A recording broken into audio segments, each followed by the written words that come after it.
I kind of like to do as little as I can when I'm actually making cider once the fruit gets to the press, and do all the work in the orchard to try and make the fruit as good as possible. My name's Sam and I run Wilding Cider with Becky, my wife. We've been going since 2016 and we are based in North Somerset, kind of close around Bristol mostly. We make natural cider with fruit that we've grown ourselves in orchards that we look after. We don't use any preservatives, additives at all. We don't add sugar, we don't pasteurise, we don't filter. So it's just pure apple juice or pear juice fermented with wild yeasts and then bottled without any other additions. We're here in the orchard in Abbottsley, which we've been picking from since 2018.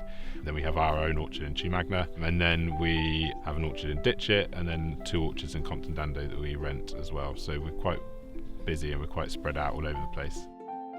You're really kind of going by the smell and by the taste and by the feel of the fruit mostly. So you're looking for a really good strong aroma and a slight softness to the fruit. When it's really hard, it's basically not ready for the press yet.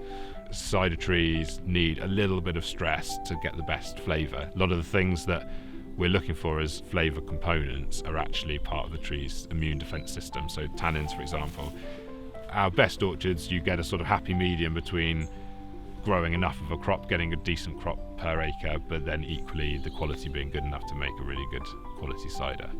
The way that it's grown and the way that all our orchards are traditional orchards, so big trees that can be grazed underneath by cows or sheep. It fits really nicely in Somerset of this combination of the dairy industry and cider making, so cheese and cider coexisting within the same orchard.